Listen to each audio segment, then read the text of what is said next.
Сәлем оқырман. Зухра мен Бексұлтанның ара қатынасы тоқтаған секілді.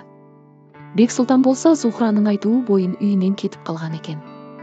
Соған қатысты Бексұлтан небір цитаталап сөздері желіге салып жатырса, Зухра болса өзінің ойын Бексұлтанға қатысты кішкене айтып кеткен болатын. Ешқашан ол адаммен бірге болмаймын. Мен ол адам туралы естігім де білгім де келмейді. Қысқаша айта кетейін сіздерге.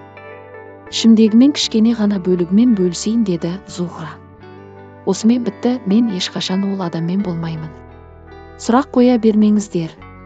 Мен Бексұлтанды қуған емеспін. Менің үйім деген әңгіме болмады, тек адам өзі кетіп қала береді мені тастап. Сол үшін мен осында шешімге келдім. Менде проходной дверь емеспін, келгісі келсе келіп кетіп. Осы уақытқа қаншама ситуация болды. Мен оны естігім көргім де келмейді деді. Өкпем қара қазандай, мен бұндай грузбен жүргім келмейді. Біз енді соңғы ұрысқан кезіміз туған күнімнің алдында болды. Туған күніңмен құттықтау деген болмады, мүлдем жоқ. Неше түрлі цитаталар бар, ақылды сөздерді, соларды салып жата бергім келеді стористарда. Бірақ нудный адам болғым келмейді, шынымды айтсам. Өмір жалғасып жатыр, қандай ситуация болмасын. Бүгін болса жұлдызды шаңырақ деген бағдарламаға түскен болатынмын.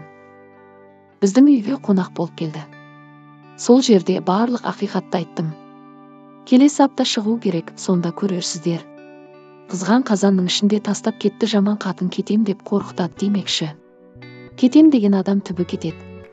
Қолымда баламен қалғанша басында осылай тоқтата салған дұрыс деді Зухра. Ал Бексұлтан тіл қақпады, тек сол цитаталар біреуін оқып көрейін. Қит етсе елеңдеп, әркімге бір төмендеп, өмір сүрмей ешқашан. Ақтығында дәлелдеп, адама ештеңе жақпайды. Ақ болсан да даттайды.